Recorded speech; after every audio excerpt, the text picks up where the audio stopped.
123 Web TV, a maior variedade de conteúdo do MS. Humor e entretenimento. O esporte sul-mato-grossense em destaque. Música, nos seus melhores estilos. Empreendedorismo feminino e mundo fitness. Bate-papo sobre carros e muito mais. Mais de 300 mil views por mês. Só aqui, na sua Web TV. www.123webtv.com.br.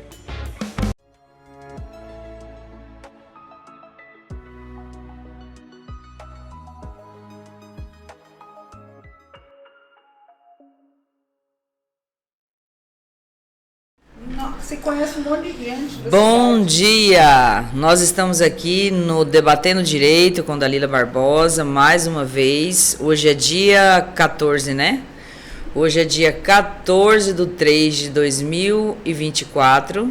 Nós estamos aqui com a doutora Rita Andrade e nós vamos falar sobre um tema do direito, assim, muito importante, que eu amo, mas que é muito pouco discutido. E vocês vão entender hoje a importância de falar sobre o direito sistêmico, gente.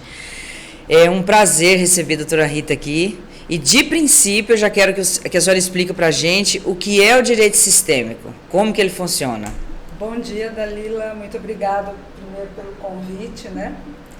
Agradeço, porque é sempre uma alegria falar do direito sistêmico, né? E o direito sistêmico antes de tudo, uma postura, como eu estava dizendo para você, né? Ele é oriundo das constelações familiares, né? E foi, assim, visualizado, foi formatado por um juiz da Bahia, Dr. Sam Storch, que conheceu o Bert Hellinger, que é o formatador das constelações familiares, que também trata da ciência dos relacionamentos, né? Ele olha para o nosso sistema familiar e observa o que está ali, o que tem de conflito ali para ser resolvido, né? E o Dr. Sam me achou muito interessante porque ele participava lá na comarca dele de muitas audiências, de muitos processos que estavam assim abarrotando lá o cartório dele, né? A comarca dele, e ele não sabia como resolver aquilo lá. Ele percebia que só aumentava os processos, a gente sabe disso, que Sim. processo só aumenta e resolução mesmo são muito poucas, né? Então ele tinha numa comarca pequena, acho que mais de 6 mil processos. Então para ele era assim, e só aumentando. E aí ele teve contato com o Bert Hellinger. E olhou aquilo e falou, gente, isso dá para eu aplicar no direito, né? Porque trata-se de uma postura, né? Antes de tudo uma postura. Como assim uma postura? De cada um no seu lugar, né? Porque o que as constelações mostram? Mostra 3 princípios: pertencimento, hierarquia e equilíbrio. O que é o pertencimento? Todos nós fazemos parte de um sistema familiar. Ponto final, né? Eu tenho meu papai e minha mamãe, todos que vieram antes, e todos fazem parte, independente de quem seja, do que fizeram, né? Sim. Porque a gente tem assim a natureza humana, ela exclui aquelas pessoas que não compactuam às vezes com os mesmos valores ali, com Sim. as mesmas situações da gente, né? E no pertencimento não tem isso. Por exemplo, se você tem lá um avô, um tio, que seja... Vou dar um exemplo, né? Que tenha cometido um assassinato, que tenha a vida torta, que não coaduna ali com as regras da família, a gente tende a excluir, né? Ou é muito chato, ou é muito mulherengo, a gente tende a excluir. Sim. E quando a gente exclui essa pessoa, o sistema compensa no sistema atual. Então, por quê? Porque o sistema não admite exclusão. Entendi. Não pode excluir. Então, o que você faz? Você olha para a pessoa e fala, olha, tá tudo certo, você realmente é o meu pai, meu avô, meu tio, quem quer que seja, você faz parte, mas você aí, eu aqui.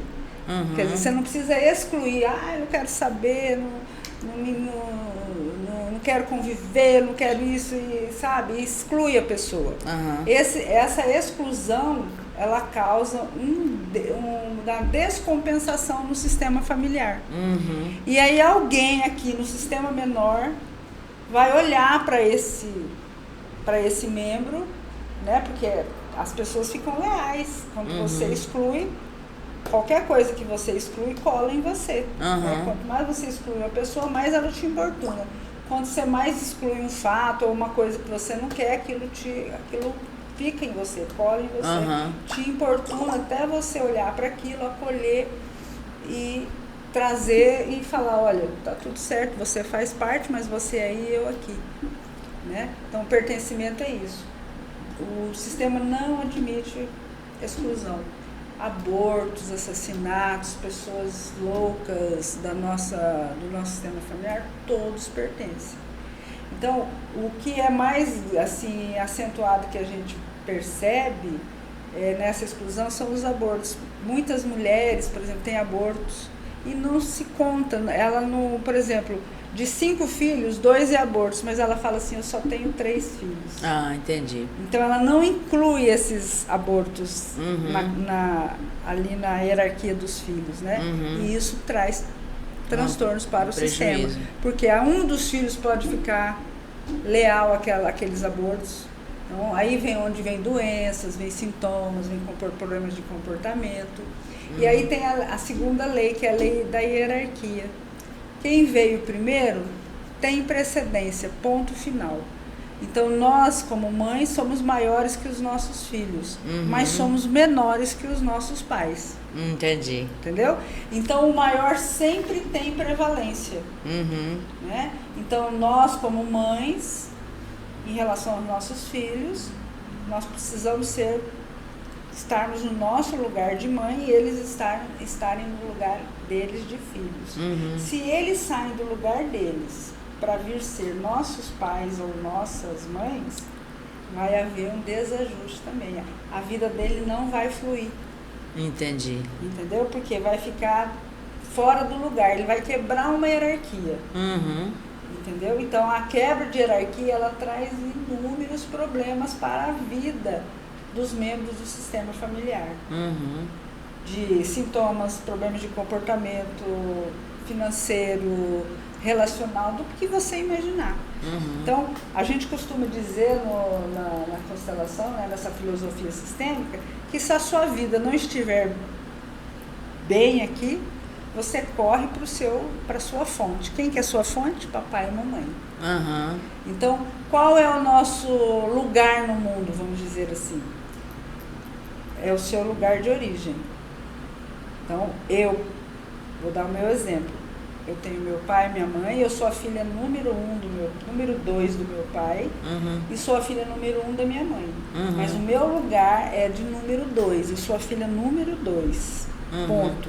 Esse é o lugar que eu tenho que ocupar no mundo, sempre. Então, eu sempre tenho que lembrar lá no meu sistema que eu sou a número 2. Eu sou filha, eu sou pequena, eu sou menor. Entendeu? Eu não posso... não é saudável que eu critique nada o meu sistema de mim para trás. Tá tudo certo. Entendi. Ah, minha mãe, meu pai era bêbado. Tudo certo. Mas era o meu pai. Entendeu? Não concordo, mas tudo bem, deixo com ele o que é dele, sigo apenas com o que é meu. A gente evita julgamentos. Entendi. Porque é inerente ao ser humano o julgamento. Tudo a gente julga, né? Eu costumo dizer que nós, seres humanos, a gente fica com os holofotes tudo no outro. Isso. Né? Porque o outro, porque apontando, e deixamos de olhar para a nossa vida. E essa filosofia, o que ela faz? Ela faz você mudar esse olhar. Você, ao invés de olhar para fora, você vem e olha para você. Né?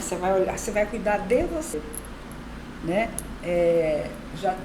Na Bíblia já está dizendo, né? Amar ao próximo como a ti mesmo. Então, primeiro eu tenho que me amar, me conhecer, saber quem eu sou, onde eu estou, por que estou, para eu poder amar o próximo. Eu não consigo, né? Porque se eu estou demandada aqui com o meu sistema, eu estou fazendo julgamentos, eu estou em lugar errado, né? Eu estou excluindo pessoas do meu sistema familiar. Como é que a minha vida vai andar para frente? Não consigo. Então, o filho, a gente fala como filho porque é o sistema menor, né? Ali o descendente é o menor do sistema, ele precisa olhar para a vida dele.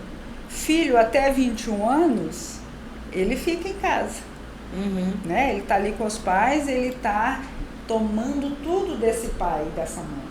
Né? As informações, educação e tudo. A partir dos 21 anos ele é adulto. Então ele tem que seguir a vida dele. Né? Porque se ele fica morando ali no mesmo, junto com os pais, ele deixa de ser, ele começa a se achar igual aos pais. Sim. Né? Então ele começa a ter o que? Atritos. Porque ele já é adulto, ele já está formado. Né? O que o pai e a mãe já passaram para ele já está encerrado. Com 21 anos ele já encerrou recebeu o ciclo. tudo. Já recebeu tudo ali, ele torna-se adulto. Né? Então por isso que a gente vê muitas desavenças, né?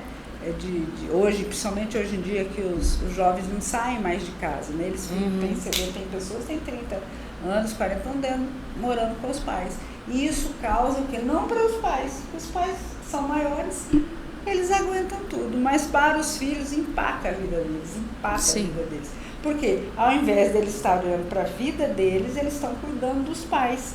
E quem nós somos como filhos, que força nós temos de cuidar dos nossos pais, de direcionar a vida dos nossos pais se nós somos menores. Exato. Nós não temos condição.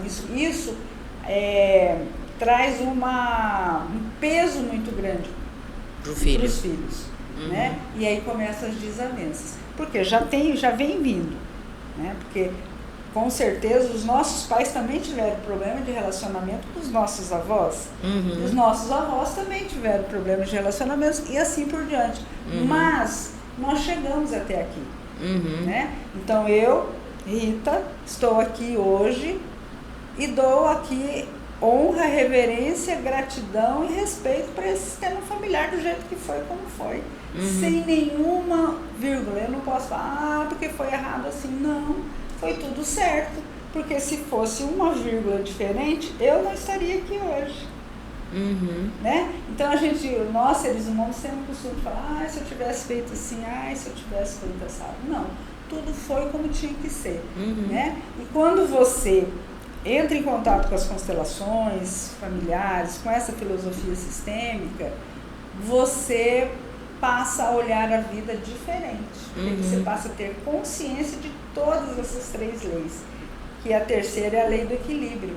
Você não dá mais do que recebe, nem recebe mais do que dá. Né? Isso em todas as relações. No caso do marido e mulher, chega junto. Marido e mulher chega junto. Tem um maior, outro menor. Tem funções diferentes. Né? A função do homem qual é? Proteger, prover e direcionar. A função da mulher qual é? Cuidar, manter e cuidar da parte emocional da família. E administrar o lar. Esse que é o papel, o nosso papel, né? Sim. Então a gente percebe, quando cada um está no seu lugar cumprindo a sua função, você percebe que as coisas vão muito mais tranquilas na família. E nós vemos muito hoje inversão de papéis. Às vezes a mulher é muito mais, ela toma o lugar do marido, ela vai, ela quer fazer, ela quer isso, ela quer aquilo, entendeu? E o marido fica ali passivo. Então esse relacionamento tem como dar certo? Não, porque os papéis estão invertidos. Então vai dar problema, né? Aí tem pessoas que falam assim, mas eu casei com um homem que não tem iniciativa, né? Então você tem que olhar por que você se relacionou com uma pessoa dessa forma. Então aí você vai olhar o quê? Você deve ter julgado o relacionamento dos seus pais e está repetindo aqui. Porque tudo que a gente julga aqui atrás, a gente repete sem perceber. Né? Então, na educação dos nossos filhos é a maior prova de como a gente repete o que foi feito atrás. Né? E a gente não percebe. Depois que a gente vai tendo consciência e vai tendo essas descobertas que você vai observando. Né? Eu descobri muito isso depois que eu entrei para esse mundo sistêmico. Eu fazia tudo exatamente como minha mãe e meu pai fizeram, mas eu não tinha noção, achava que não. Porque eu condenava algumas coisas, eu julgava algumas atitudes dele aqui atrás deles. Mas eles fizeram o que eles puderam. Sim. Eles dão, a gente dá o que a gente recebe. Né? Agora, quando você toma consciência disso tudo, você, claro, começa a agir diferente, né? Sim. Como no meu caso, quando eu tomei consciência dessas 3 leis, desse mundo sistêmico, dessa filosofia sistêmica, eu passei a olhar as coisas diferente, a agir diferente. Minha vida ficou assim muito diferente. Sim. Né? Você tem uma leveza, a sua vida flui, você tem condições de ver onde você está ali, se você está demandado ou não.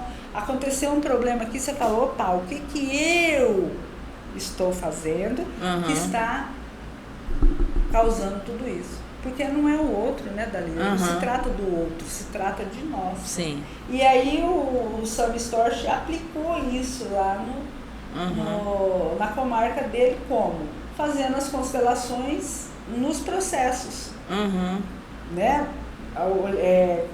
Primeiro ele tomou uma postura, ele olhou primeiro lá, claro, o sistema familiar dele, como era o comportamento dele diante do sistema familiar dele, como ele se curou de demandas que ele tinha, né? E aí ele tomou uma postura de quê? De juiz. Ele não era nem pai, nem mãe, nem avô, nem de ninguém. Que é o que acontece na advocacia, né? Chega um cliente pra gente, o que a gente faz? A gente quer resolver o problema dele. A gente abraça, né? E toma conta daquele ser como se ele fosse um filho. E muitas vezes, ou na maioria das vezes, nós temos insucesso em relação a isso. Sim. Por quê? Porque nós não damos conta de resolver o problema de ninguém. A resolução está com a pessoa. Nós, como advogados, né, como operadores do direito, nós temos que ficar no nosso lugar, como ali técnico, né, e orientar o cliente.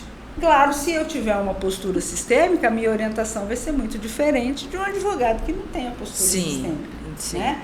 Então eu vou ter muito mais sucesso, eu vou ter muito mais leveza na minha profissão, os resultados vão ser muito maiores, né? Muito mais eficazes, porque o que a gente vê muito no direito, né? na justiça é isso. Entra-se com um processo, aí faz-se um acordo lá, mas o acordo não satisfez as partes. Né? Por N problemas sistêmicos que não foram olhados, porque todo conflito, atrás de todo conflito tem uma dor, essa dor precisa ser vista e ela precisa ser enxergada por todos.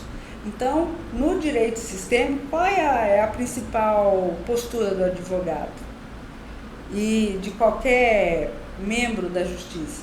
A primeira coisa que você faz é incluir a parte adversa. E a gente faz o quê? A gente exclui com julgamentos. Sim. Né? O cliente vem, conta uma história para você, você já toma as dores dele, já exclui a outra parte. Não, no caso de separação é a mesma coisa. Né? Por que dá esses problemas sérios de briga na justiça por guarda, por convivência, pensão? Porque tem ali entraves entre o casal que não foram resolvidos e aí eles tumultuam todo o processo e fica irresolvível, vamos dizer assim, né? E causa problemas nos filhos. Aí os filhos vão ter problema, não vai ter, o pai não acompanha o filho, a mãe não acompanha o filho, vira aquela confusão, né, generalizada. Cada um para lá, você para lá e eu para cá, brigados. Não precisa brigar. Né? Cada um assume a sua responsabilidade. Sim. Você assume a sua e está tudo certo. Só que não acontece isso. Então tem brigas homéricas. Eu mesmo estou passando, tem um cliente que está com problema de requerer convivência com o filho, né? E, olha, o processo, se você olhar, você fica passada de julgamentos entre um e outro. Um fala do outro, aí o outro fala lá. Então, qual é a orientação nesse sentido? Olha, alguém tem que baixar as armas. Sim. Alguém tem que falar, não, pera um pouco, eu assumo a minha responsabilidade, mas a sua é sua. Sim. Né? E só da pessoa fazer esse movimento sereno é impressionante. Sim. Por quê? Porque todo mundo quer o quê? Ser reconhecido. Exato. Né? Então, se eu chego e falar, porque você é uma péssima mulher, você é isso, você é aquilo, a pessoa vai reagir. Claro. Porque ela vai querer provar para você que não. Quem é o ruim é você. Quer dizer, com o mesmo julgamento. E aí vira uma briga. E o Bert fala uma coisa que é muito pesada, mas eu concordo com ele: pais que brigam e não respeitam os filhos, porque a briga entre casal não respeita a criança. Sim. Não ama seus filhos. Por quê? Eles estão vendo só o problema deles, de relacionamento deles. O filho é um mero ali, uma mera objeto de troca, vamos dizer. Exatamente, assim. elas acabam usando as crianças como moeda de troca. Justamente. E as crianças ficam todas desequilibradas, né? Perdida, né? Como que uma criança, Dalila, vai escolher entre o pai e a mãe? Não tem condição. Não tem. Ele é 50% pai e 50% mãe, né? Então ele é feito dessas duas pessoas. Sim. Como é que ele vai chegar e vai negar o pai dele? Ele fica demandado na vida. Sim. Na vida dele não flui, ele tem problemas. Por quê? O pai é o quê? O pai é o mundo, é a liberdade, a espiritualidade, a força para ir para a vida. Sim, quem impulsionou. É dinheiro para você amealhar bens materiais, né? A mãe é o quê? A mãe é relacionamento, é criatividade, é amorosidade, é nutrição. E você tem que ter essa mãe, um relacionamento interno muito bom com essa mãe, com esse pai, para você fluir. Sim. Você não flui. Então, por exemplo, a maioria das mulheres que tem problema de relacionamento tem que olhar para a relação dela com a mamãe. Então, ela tem alguma demanda com a mamãe dela que precisa ser vista. Precisa né? trabalhar. E a demanda, o que é? Julgamento em relação ao relacionamento dos nossos pais. Só que pais não se separam. Né? Não tem como você pegar o seu filho, partir no meio e dar um pedaço para o pai e um pedaço para a mãe. Não tem como. Não tem como. Né? Então, como os pais não se separam, jamais. Sempre vai ser uma família ali. Você pode ter uma, duas, três, a primeira família, a segunda família, a terceira família, mas pai, mãe e filho sempre vão ser uma família. Não tem como ser diferente. Né? E precisa ser olhado essa questão do seu relacionamento interno, né, com os seus pais. Aí tem gente que fala, não, mas eu me dei muito bem com os meus pais, eu sempre respeitei os meus pais, mas a gente julga. Então, por exemplo, eu sempre falo de mim, porque é onde a gente pode falar com propriedade, né? Os meus pais tinham um problema de relacionamento, eu achava, como criança, né? Tinham lá um relacionamento conturbado. E eu julgava, e ora eu tomava partido da minha mãe, ora eu tomava partido do meu pai. Imagina o sofrimento que eu tive ao longo dos anos por fazer isso. Por quê? Porque o relacionamento do homem e mulher dos meus pais é problema deles. Sim. Não é meu. Né? Se eles se relacionam assim ou assado, é a dinâmica deles. Sim. E precisa ser respeitada. Né? Você não precisa concordar, você não vai falar que aquilo está certo, não é isso. Mas você respeita, sem julgamento. Isso não é problema meu, é problema deles. E eu fico aqui no meu lugar e eles no lugar deles. É muito difícil isso, né? Porque a gente tem o problema do salvador, tem o problema do algoz, tem o problema da vítima. Tem uma série de fatores ali que influenciam para que essas relações deem problemas, né? Mas a principal, é a que eu trabalho, é você estar no seu lugar. É a principal. Você estando no seu lugar, no seu sistema familiar, o resto flui. E você consegue ajeitar os buracos que tem na sua vida, né? A partir desse olhar, a partir desse posicionamento, né? Então, a minha vida mudou muito depois que eu descobri qual é o meu lugar no mundo, porque a gente não sabe. Né? Eu, por exemplo, meu pai teve um filho antes do casamento, eu não tinha conhecimento, nós não tínhamos conhecimento, aí eu me achava a primeira. Eu era a primogênita e eu não era primogênita, né? Porque a gente conta o lugar dos filhos da linhagem do pai. Ah, sim, isso que eu ia te perguntar. O Da primogênito a gente considera do pai ou da mãe? Do pai, Aí no caso você vai ocupar 2 lugares, né? Mas o lugar, seu lugar de essência é o lugar da linhagem paterna. Da linhagem paterna. Então, meu lugar no mundo, na linhagem paterna, é o número 2. Então, a partir do momento que eu tomei posse desse lugar, que eu vim para esse lugar, né? A minha vida virou outra. Por quê? Porque do nosso lugar nós temos força. Se você sai do seu lugar para ir lá ser pai do seu pai, você vai ter força? Não vai. Não vai, porque você é menor. Você não dá conta de ser pai do seu pai. Nem mãe da sua mãe, nem pai da sua mãe. Entendeu? Não dá conta. É muito pesado. Porque cada membro da família tem uma função. Isso. Né? Então, como é que você aqui, um mero filho, né, pequeno, vai ter condição de ser pai da sua mãe? Verdade. Então dá muitos problemas entre na relação pais e filhos por causa disso. Os filhos, porque a gente nasce, né, criança, cresce, fica adulto, casa, depois fica velho. Quando a gente chega na velhice, os filhos entendem que a gente virou criança e querem mandar nos pais, né? E isso traz um desacerto, assim, traz problemas sérios na família. Por quê? É uma inversão de ordem. E não para os pais traz problema, para os filhos. Sim. Enfraquece, você fica com problema financeiro, você fica com problema na sua vida afetiva, na sua profissão, nada flui. Nada flui. Por quê? Porque você está fora do lugar. Fora do seu lugar. Aí você não tem força. Então é como se você nadasse e morresse na praia. Né? Então a gente viu muito isso na pandemia. Né? Que os filhos ficavam apavorados, que os pais não queriam ficar em casa, eles queriam sair. Mas eles são maiores. Sim, entendeu? Quem é o maior? Eles decidem sobre a vida dele. Né? Porque se um pai, um membro, qualquer pessoa quer morrer, a gente não pode fazer nada, é uma decisão, né? Então, eu vi muito esses problemas na pandemia, né? Esse desequilíbrio, essa quebra de hierarquia. E trouxe muitos problemas para os filhos, não para os pais. Os pais ficavam bravos, não aceitavam. E ficavam rebeldes. Não é que eles ficavam rebeldes, eles impunham. É que eles queriam sair. Eles impunham a vontade deles. Eles são maiores, eles sabem. Eles queriam sair. Como que sua filha de 30 anos vai chegar para você e vai falar, Dalila, mamãe, você tem que fazer isso. Sua vida está errada por causa disso. Não tem como, entendeu? Você pode até ouvir, pode olhar, analisar, mas você vai fazer aquilo que você acha que é certo.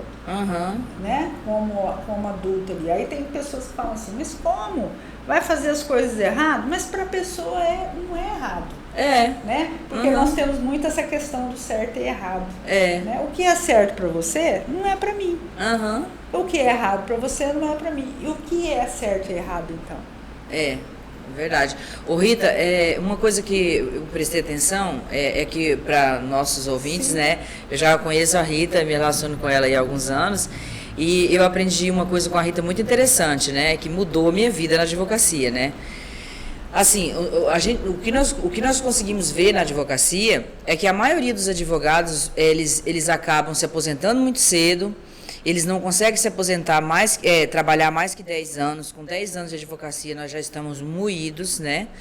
Não conseguimos mais. Muitos de nós vamos para o remédio controlado, para dormir, problema de saúde, problema cardíaco. E por que, gente, que isso acontece? Era o que estava acontecendo comigo, quando eu tive uma vez uma consulta com a Rita dentro de uma van, nós estávamos indo para o interior fazendo um trabalho, e aí eu aprendi isso com a Rita, né?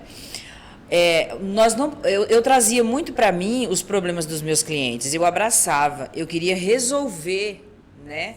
Como eu digo sempre para as pessoas assim, eu me comportava como um matador de aluguel. A partir do momento que fechava o contrato comigo, eu já focava a pessoa e eu já começava a ter raiva daquela pessoa também, né?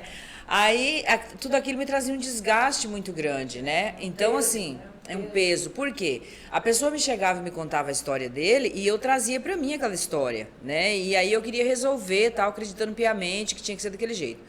Mas depois que eu tive esse aconselhamento da Rita, eu comecei a deixar os meus processos no escritório. Gente, isso é muito importante. Virou uma chave na minha vida. Eu comecei a deixar meus processos no escritório. A pessoa chega, conta a história dela, eu faço lá os fatos da história, peço as provas que ela tem a respeito daquilo que ela está falando e na hora que eu estou ali peticionando, falando e tal, beleza. Depois, quando eu levanto, que eu saio dali, eu deixo aquilo lá. Aquilo é um problema dela que ela tem que resolver. Em alguns casos, e depois, assim, quando a pessoa me liga também, eu não fico discutindo com ela por telefone aquele assunto, né? Porque me traz um desgaste. Depois, isso melhorou muito a minha vida.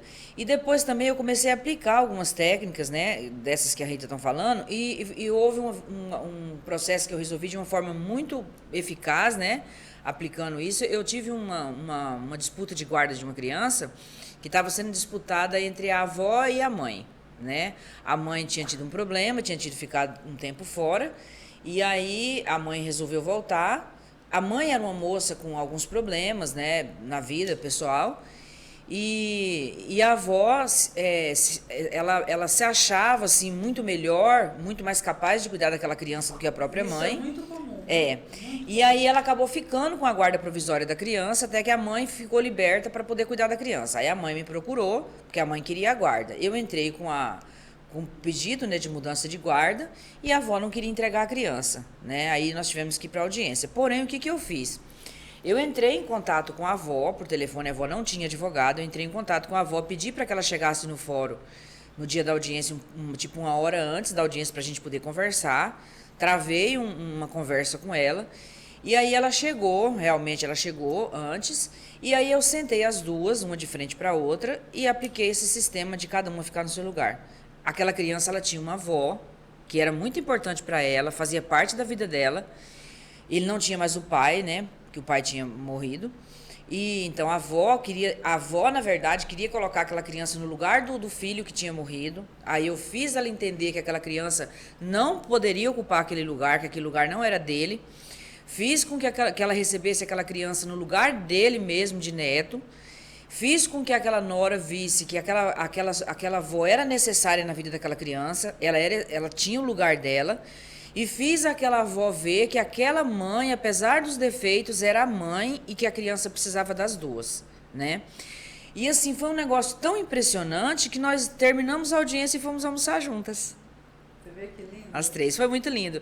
Então, assim, aí eu comecei a admirar muito, né, isso do sistema familiar, de colocar cada um no seu lugar, porque foi, assim, a primeira vez que eu apliquei e deu muito certo. E hoje, por exemplo, quando eu vou fazer inventário, quando os clientes chegam, né, no escritório, também foi uma coisa que eu aprendi com a Rita, eu já li um pouco, estudei um pouco sobre direito sistêmico, né, mas assim, não sou profissional como a Rita a gente conhece um pouco. Então, assim, hoje quando eu vou fazer um inventário, o que eu faço? Eu coloco no topo da lista a pessoa que morreu, o espólio, o dono daquele espólio, né? Aquela pessoa que faleceu, honro ele, eu abro a capa do processo com o nome dele, aquela capinha que fica lá no meu escritório. Quando eu vou procurar, eu procuro pelo nome do falecido, porque ele que era o dono daquele espólio, para dar o lugar de honra dele. Aí depois eu vou numerando os filhos do mais velho pro mais novo, né? Inclusive eu já tive casos de gêmeos que eu questionei quem nasceu primeiro.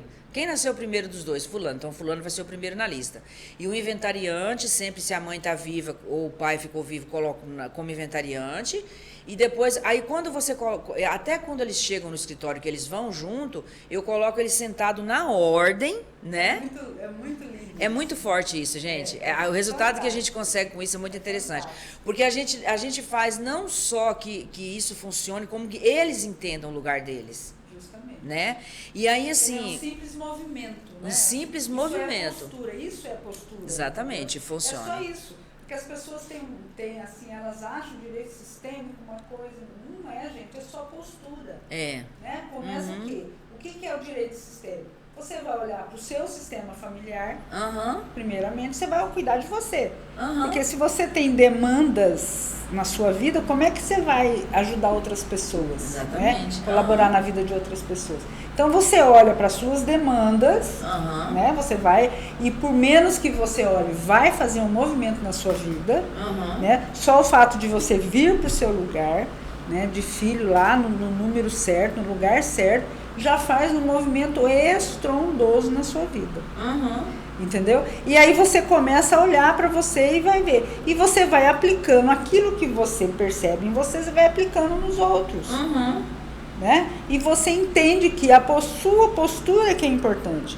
Né? No caso que você acabou de relatar, você fez exatamente isso. Uhum. Você pôs as duas para resolver, usando, né, dando a elas informações sistêmicas necessárias para que elas olhassem a realidade. Uhum. Porque as pessoas não olham a realidade, Danila. Elas querem olhar o que elas acham que Sim. é certo. Aham. Entendeu? Sem olhar para o outro. Então, por isso, no direito sistêmico, o primeiro movimento, além de nós estarmos no nosso lugar, é você acolher a parte adversa. Uhum. Né? Você incluir ela ali no problema, Sim. na resolução do problema. Uhum. Porque se você resolver só com o seu cliente, e a outra parte? Exatamente. A outra parte também quer uma solução. Uhum. Né? Então, quando você inclui, não é incluir de trazer, não é incluir de nada, é incluir no coração. Exatamente. É você olhar para aquela pessoa e respeitá-la no lugar dela. Uhum. É só isso.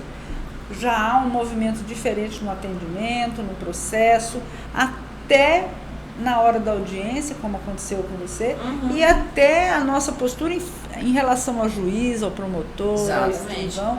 Uhum. Isso muda totalmente, porque nós temos uma coisa no advogado, que o advogado ele acha que ele é o maioral Uhum. na ação do cliente. Não, ele é o menor, Sim. porque nós chegamos depois de tudo aquilo. Exatamente. Então, quando você também se coloca no lugar certo, ali, como advogado, Uhum. né, vai na audiência, respeita o juiz como juiz, respeita o promotor como promotor, respeita o escrivão como escrivão, as testemunhas, todo mundo, cada um no seu lugar, é diferente. É. Porque qual é a dinâmica dos advogados?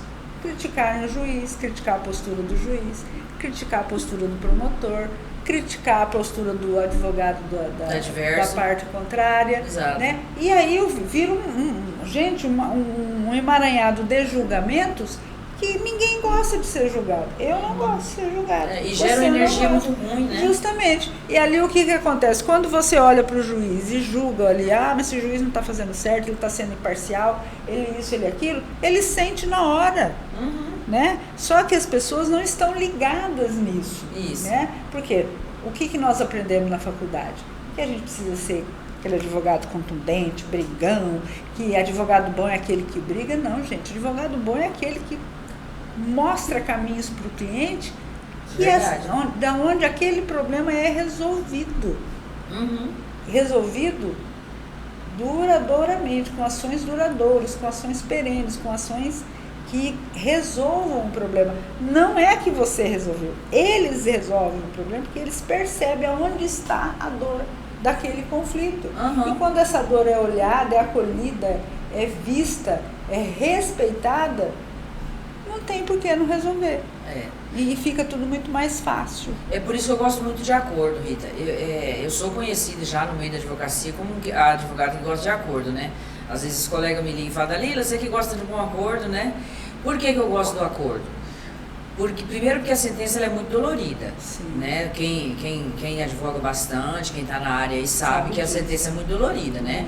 Seja uma sentença criminal, seja uma sentença civil, ela é dolorida. Seja uma né? decisão que é imposta, ela é dolorida. Ela é dolorida, ela tira o sono do advogado. Sim. Eu, geralmente, eu não abro o meu DJ na parte da tarde, eu abro de manhã.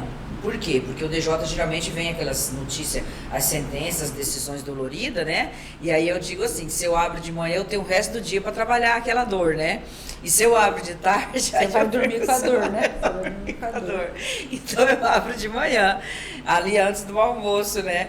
Então, assim, é porque ela é dolorida, uma sentença é dolorida. Eu tenho muito poucos processos hoje conclusos para sentença, porque geralmente quando a parte chega, eu já converso com ela, já coloco no coração dela a possibilidade de um acordo, já coloco no coração dela a possibilidade, já tento fazer com que ela veja que ela pode estar errada, né? Porque ela vem com a visão toda dela, geralmente quando é um divórcio, quando é uma disputa por um bem, né? Já começo a colocar no coração dela que se isso for para juízo, como que o juiz pode decidir? Porque na hora que a gente senta para um possível acordo, e isso eu falo para ela, eu falo, olha, você acha que você está perdendo um pouquinho ali, o outro acha que está perdendo um pouquinho aqui, mas vocês vão ir com a decisão que vocês dois tomaram. E vocês dois vão poder retomar o relacionamento depois, né? Seja em uma discussão de divórcio, seja em uma discussão por um bem, mas vocês vão poder tomar essa relação depois. Se vocês tiverem que executar uma sentença, é muito dolorido. É muito dolorido você abrir e tá lá indeferido, né? E tem um dado que as pessoas não prestam atenção, Dalila. Numa questão de divórcio, se você tem filhos, como é que você vai ficar em desacordo com esse pai se o seu filho é 50% o pai? Uhum. Você vai olhar para esse filho todos os dias da mesma forma que você olha para o pai dele. Uhum. Né? Aí as pessoas vão ter problema de relacionamento com os filhos e não sabem por quê. Mas eu faço tudo pelo meu filho e ele tem problemas. Claro, você faz tudo, mas você não faz o essencial, que é respeitar esse pai.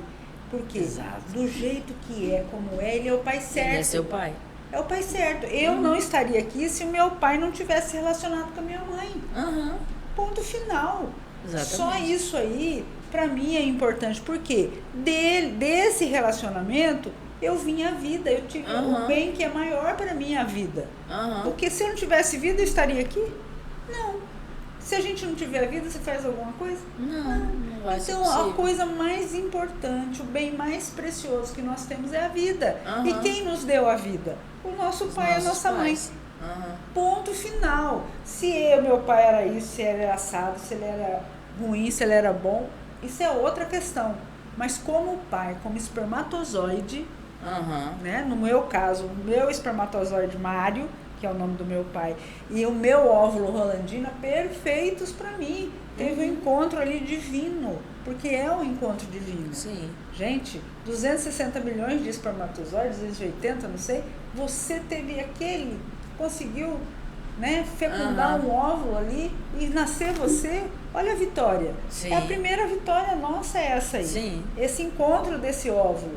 Qual é a segunda vitória? Esse caminhar durante 9 meses, 7 meses, 8 meses que seja. Formação. Essa formação, porque você vingou, porque a mulher pode abortar a qualquer momento. Ela pode ter ali uma intercorrência na gravidez e você ir embora. E aí?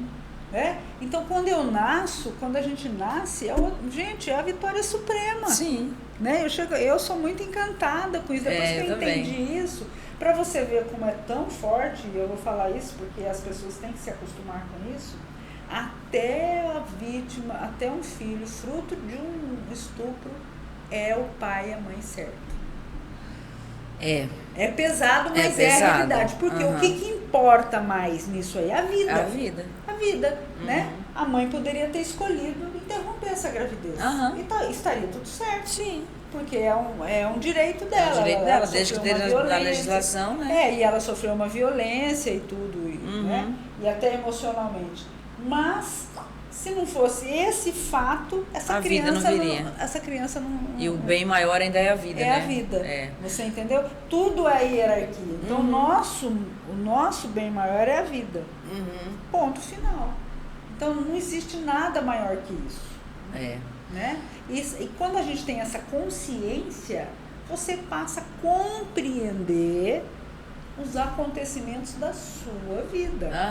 Né? E vai ficando tudo mais leve, porque você vai compreendendo, puxa, mas se eu tenho o pai certo e a mãe certa, então quer dizer que tá tudo certo. Tá tudo certo. Tá tudo certo. O que vem para mim eu consigo administrar, eu consigo superar. Né? Eu costumo dizer assim, Qual é a dor do ser humano? Todo mundo tem sua dor e eu Aham. respeito a dor de cada um. Mas será que a nossa dor é maior que a de Jesus Cristo? Eu sempre digo isso para as pessoas. Né? Quer dizer que Aham. então tudo que acontece com a gente de ruim, que nós achamos que é uma dor muito profunda, é muito maior do que ter sido colocado na cruz, Aham. pregado com pregos? Tem dor maior que essa? Eu acho que não. Aham. Né? Né, Então, não a tem. partir desse olhar, você começa a olhar para a sua vida com mais respeito, com mais amor, né? Com mais agradecimento, Aham. né? Com mais reverência por essa vida, dando valor para essa vida, aí tudo muda, tudo flui na sua vida. Por quê? Você está dando honra a quem tem honra. Aham. O pai e a mamãe que te deram aquela vida. Aham. Né? E isso é o único mandamento na Bíblia que tem com promessa, né? É isso. Honrar pai e mãe. Honrar pai e mãe. Honrar pai Para e que mãe. você tenha longos e maravilhosos dias na terra. Né? Exatamente. Então, tudo converge Pro para bem. que você olhe para essa filosofia de vida, né? Para essa forma de você viver diferente e com acolhimento, porque faz diferença na vida, sim. Uhum. Na profissão e em tudo. Ô, Rita, dentro do direito sistêmico, quando você identifica, por exemplo, que você teve um aborto, imagina que a mãe teve um aborto lá atrás, houve um aborto, né? E ela não contava, imagina que ela teve um aborto, daí ela teve 3 filhos depois, né? Ela teve um aborto aqui, não importa a idade, porque Sim, a partir que sim. fecundou é filho, Sim. né? Ela teve esse aborto aqui atrás, ela não contava esse filho, né? Aí ela veio e teve 3 filhos. Aí um dia, pode ser que um desses filhos tenha um problema, tal, parecia que ela tal, e ela conhece o direito sistêmico, né? E vai fazer essa constelação. Como que eu faço? Como que eu faço para reconhecer esse filho e trazer ele para o sistema familiar? Basta reconhecer no coração. É só eu reconhecer, entender. Basta a mãe reconhecer. Ela pode fazer alguns movimentos, Aham. né? Por exemplo, se ela tem 3 filhos, na realidade ela tem 4, porque o primeiro Sim. foi aborto. Então ela faz, né? Olha, você faz parte, você é o primeiro. Ela pode falar com ele, né? Internamente, né? Acolher esse filho internamente. Pode nominar isso para os filhos, para a família, se ela quiser, né? Ela pode fazer ações, por exemplo, se para ela é muito difícil esse reconhecimento, vai almoçar, tem 3 filhos, ela põe 4, o quarto, primeiro prato, segundo prato, terceiro prato. Ah, tá. Isso é uma forma de inclusão. De inclusão daquela filha Daquele falecida. ser. Mas o mais importante é ela incluir no coração. No coração. Ela falar, ó, por exemplo, para essa pessoa, quantos filhos você tem? Eu tenho 4. Mas eu só conheço 3. Não, o primeiro não veio ao mundo. Ah, tá. Outro dia eu estive conversando com uma moça e ela falava que eu tenho 2 filhos, mas eu só conhecia um, né? Aí eu entendi, eu falei, ela deve ter perdido um. Sim. Aí eu falei, e aí como que foi o seu primeiro, esse aqui que você está falando? Ela contou, né? Que tinha sido o filho que ela tinha perdido. Aí eu entendi que na fala dela ela incluía esse filho, que é a maneira correta. Isso porque a mãe é a que dá vida, né? Sim. Então, ela reconhecendo isso, para o filho é o ápice, né? Porque quando eu excluo um filho, o pai e a mãe são as pessoas mais importantes, né, de uma pessoa. Então, é a sua referência de vida. Tanto é que nas questões de adoção, por que as adoções dão errado? É muito sério isso aí. Porque os pais adotivos se colocam no lugar de dos pais biológicos. E aí, quando ele faz esse movimento, ele simplesmente exclui a criança. Porque, se ele tira o pai biológico, essa criança não existe. Sim, esse foi um movimento que eu fiz, né? Você lembra quando eu tenho um filho adotado? E eu sempre, antes até da gente conversar sobre isso, né? Antes de eu conversar junto com a Rita na van também. Dentro da van a gente aprendia muita coisa. Ai, meu Deus. O Nilson hoje tem 11 anos, né? Ele foi uma criança que eu adotei com 5 dias. Eu fiquei na fila de adoção certinho, fiz o curso, me preparei para adoção. E aí veio o Nilson com 5 dias, né? O Nilson é um índiozinho maravilhoso, mas é uma coisa que eu sempre tive no meu coração. E, na verdade, quando eu fiz isso, eu fiz por um sentimento que eu já tinha no meu coração, que nós temos uma irmã, né, da minha linhagem, da minha mãe, que ela teve que ser entregue para adoção, né? E aí eu vi o sofrimento da minha mãe por falta dessa filha, né? E aí, quando eu adotei, eu fiz questão de tratar meu filho dessa maneira, para que, se um dia a mãe dele procurar ele ou ele quiser conhecer ela, esteja tudo na boa, né? Que a gente não tenha tudo problema. Tranquilo, né? É tudo tranquilo. Então, assim, eu não sei como meu filho vê isso, porque ele nunca conversou comigo sobre isso, mas eu falo com ele, eu falo a sua mãe biológica, o seu pai biológico, né? E eu sempre digo às pessoas, tem que honrar eles, tem que respeitar eles, porque eles são os pais. Eles deram a vida. Eles deram a vida. Porque a mãe, ô Dalila, ela não dá o filho em adoção porque ela quer. Exatamente. Ela dá porque ela acha que ela não vai dar conta de criar, gerir, de educar aquela criança. Sim. Ela não tem condições emocionais. Sim. Então as pessoas muitas vezes julgam, né? Pessoas que põem filho para adoção. A mãe não abandona porque ela quer, ela não dá adoção porque ela quer, ela faz tudo isso porque ela não dá conta. Ela não vai dar conta. Ela tem medo de não dar conta, ela sabe que ela não vai dar conta, então ela abre mão desse filho. Olha a dor dessa mãe. Ela abre mão desse filho, da convivência, da educação desse filho, para alguém que tenha condições muito maiores do que ela. Entendeu? Então aí, quando você percebe isso, quando os pais adotivos respeitam isso, nossa, a adoção é muito mais eficaz. Sim. Porque quando você anula esses pais, você exclui esses pais, você está excluindo a criança, ela não existe. E aí como que fica? Uma pessoa que não existe, você tá ali, entendeu? Mas muitos pais se colocam mesmo e renegam os pais biológicos e criticam. Não é para criticar, porque cada um faz o que pode. E além de que você dá conta. Além de que você vai estar implantando já um sentimento ruim de rejeição no coração dessa criança. E você pode ver toda adoção em que os pais não aceitam, não respeitam os pais biológicos, não dá certo.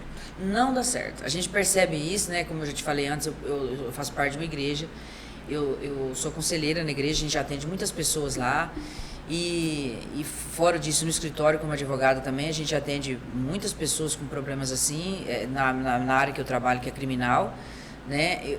Eu fiz questão de fazer essa enquete eu mesmo, né? Quando eu ia atender os meninos na criminalidade. Uma das coisas, os maiores não teve pai, não tinha referência paterna, a mãe entregou para adoção e tinha todo esse dilema, né? Então, assim, o que eu consegui perceber já quando eu cheguei na igreja, antes, quando eu me tornei advogada, antes de ir para a igreja, então, assim, quando eu cheguei na igreja, eu cheguei com essa informação de que a paternidade era algo muito importante e que a maternidade era muito importante, que eram duas coisas fundamentais na vida da criança, né? Então, assim, ou essas crianças que estão na criminalidade, que se perderam, e não é só na criminalidade, tem pessoas eles não conseguem romper, tem gente que não consegue romper no relacionamento amoroso, tem gente que não consegue romper profissionalmente, né, porque faltou isso na vida dele. Então, assim, graças a Deus eu já tinha essa informação quando eu fui para adoção, e eu faço questão sempre de falar sempre isso. Quando a gente está em público, assim, em lugares que meu filho está junto, as pessoas veem que ele não é meu filho biológico, né? Porque ele é índiozinho, diferente de mim, mas as pessoas veem que ele é meu. Tem gente que pergunta, ele é seu neto? Porque às vezes é filho de um... Você é a mãe cuidadora. Aí eu falo assim, então, ele é meu filho, é por adoção, né, tal, esse é o Nilson, né? E como você pegou ele com 5 dias, né? Então ele já está no sistema, ele tem tudo de você, entendeu? Ele era assim... Ele tem da mãe, mas ele assimilou tudo do seu sistema familiar. Tudo do meu sistema. Então, assim, eu coloco muito isso, né? Quando eu me separei do pai dele, que era meu ex-marido, eu não tirei... uma coisa que eu vou falar, Rita, se eu estiver errado, você me corrige, né? Porque eu não sei direito o sistema como você. Assim, quando eu me separei, eu coloquei o pai do Nilson no lugar do pai do Nilson, sempre, em nenhum momento eu nem fixei no processo, tipo assim, visitas controladas, eu coloquei livre, ele me liga a hora que ele tiver disponibilidade, porque ele viaja, então às vezes ele está aqui em Campo Grande em dias que não é o dia que poderia fixar. Sim. Então eu tive esse respeito, conversei com o Nilson que a qualquer momento que ele quisesse ver o pai dele, era só a gente se organizar que ele poderia ficar na casa e tal. A avó também, que é a avó materna, né, que é a avó paterna, né, que é a minha sogra, também eu faço questão de levar ele para passar finais de semana com ela, porque ela tem um papel muito importante na vida dele, que ela me ajudou desde pequeno. E outra pessoa que acabou entrando, e aí quando essa pessoa entrou, algo despertou dentro de mim para isso, que foi a madrasta, né? É uma pessoa muito querida, né? E ela gosta muito dele. Então, assim, eu no momento em que essa pessoa chegou na nossa vida, eu já incluí. Sim. Eu já incluí essa pessoa, já chamei eles, né? Porque tem um Iratim também lá em casa. Eu falei, olha, essa pessoa ela faz parte da nossa família, até que ela saia, que ela não queira mais, se não der certo o casamento deles, mas ela faz parte da nossa família, ela tem a função dela de madrasta, então ela tem que ser amada, tem que ser respeitada, tem que ser incluída, porque é muito perigoso essa rusga que a gente costuma ter com a madrasta, né? Então, assim, como que o direito sistêmico vê isso no sistema familiar da madrasta ou do padrasto da criança? Que a gente tem até o reconhecimento judicial hoje, né, se for necessário. Sim, mas no sistêmico, nessa visão sistêmica, o que precisa ser feito nas relações? Respeito. Então, no caso, você, o pai do Nilson é o seu primeiro marido? Então, ele não é seu ex-marido, é seu primeiro marido. Né? A gente, porque não desvincula. Ah, sim, entendi. Entendeu? Então, primeiro marido, segundo marido, não existe ex-sogra. Ah, sim. Porque se tem um filho, tem um neto... Ficou. Não existe ex-filho.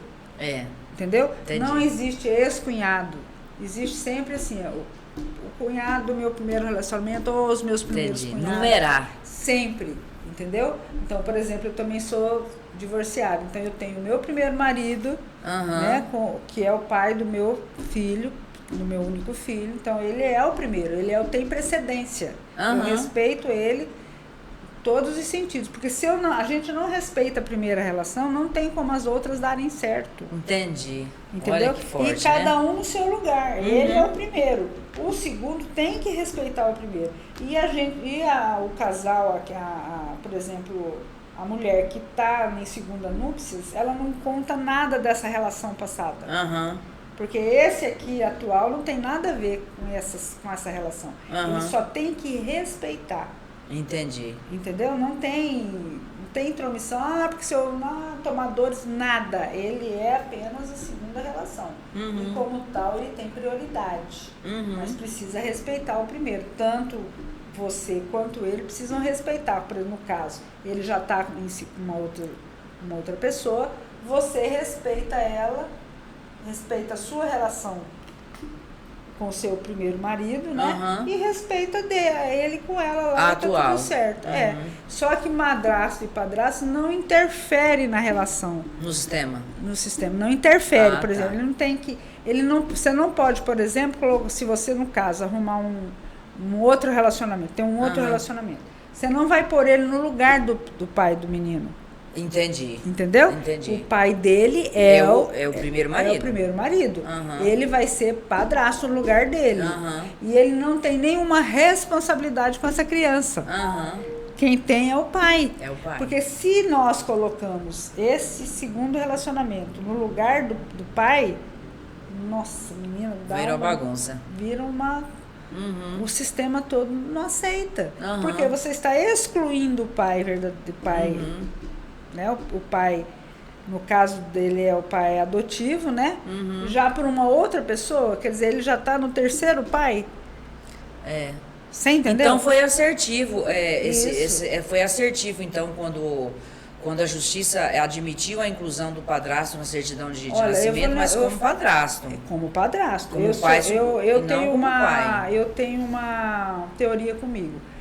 Toda adoção teria que ter o nome dos pais biológicos. Dos pais biológicos, como, né? Filho de fulano e de fulano, adotado por fulano. Sim. O documento eu também acho interessante. Eu tenho a certidão de nascimento do meu filho que foi me dada, né? Porque a gente fica 30 dias. A gente fica 30 dias com a guarda provisória, né? Até que a gente diga para a juíza, olha, tá tudo certo, e a juíza manda cancelar a certidão de nascimento, primeira que foi feita lá na maternidade, aí manda fazer uma no nome da gente. eu guardo essa certidão de nascimento com muito carinho, com muito respeito. Pois é, esse movimento das autoridades de cancelar, esse é muito sério. Muito sério. Entendeu? Porque a pessoa se sente cancelada. Sim. No Entendeu? mundo espiritual aí, nunca tá cancelado essa pessoa. O que ele precisa? Precisa agregar. Agregar. Eu também entendo como Entendeu? eu no meu coração, Sim. eu tenho como agregada. Precisa ser assim. Porque aí as adoções vão ser mais sucesso. Exatamente. Porque aquela criança não vai se sentir cancelada, não vai se sentir excluída, não vai se sentir anulada, rejeitada. Quer dizer, ele já tem questões lá para serem resolvidas da criança interna, lá do nascimento, da relação e tudo. Aí mais esse problema ainda. Sim. É muito difícil, né? Essa pessoa vai ficar com muitas demandas para serem vistas. E não é uma questão de discriminação, não. Porque foi em função da Constituição Federal de 88 que se mudou isso, porque antes vinha na certidão de nascimento filho adotado, né? Aí depois da Constituição de 88 mudou, em função da discriminação do filho adotado, mudou-se então, e aí passou a ter, por exemplo, a certidão de nascimento do meu filho não consta filho adotado, só consta que é filho meu, né? Porque o que acontece com o sistêmico, Danilo? O sistêmico, ele lida com a realidade. E qual é a realidade? Essa criança é filha do fulano adotado pela Dalila e pelo Nivaldo. Exatamente. Essa é a verdade, essa é a realidade, por mais que doa. Exato. Mas a criança vai aceitar mais isso do que ela chegar lá e ver lá o filho da Dalila e do Nivaldo, porque ele não é filho. Não é. Você entendeu? Entendi. Ele não é seu filho biológico. Sim. Entendeu? Você é a mãe cuidadora. Mãe cuidadora. Ótimo, excelente, tem um papel fundamental. Se não fosse você, ele talvez não tivesse a vida que ele tem e tudo, né? Exato, É a função maravilhosa, fundamental. Mas os pais biológicos deles têm que ser respeitados e têm que ser honrados. Independente se deixou, se jogou na lata do lixo, se não quis mais. Independente, porque os pais cumprem a função quando eles têm essa criança. Quando eles dão a vida. Ponto. O que fizer a mais é acréscimo.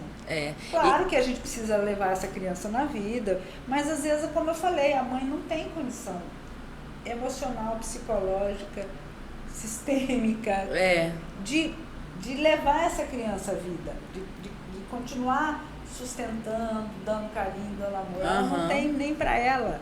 Então ela não consegue. Quando ela vê que ela não consegue, ela entrega para outras pessoas que ela acha que vai ter mais condições. Mais condições que ela. De suprir essa criança. Quer dizer, na realidade é um ato de amor. Né? Sim, é um ato de amor. Eu digo isso para os meus filhos em casa, eu sempre digo que a adoção é um ato de amor, né? Entregar para adoção, a própria adoção. E eu me sinto, Rita, muito mais confortável, né? Quando a gente faz esse paralelo, eu me sinto mais confortável quando eu me coloco em relação ao Nilson. Quando eu me coloco na situação de mãe cuidadora, né, que eu digo assim para as pessoas, o Estado, através da juíza, confiou em mim e me entregou essa criança para adoção. Deus confiou em mim, né, porque eu entendo Deus e o juiz como as autoridades que me entregaram essa criança para adoção. Porque nesse momento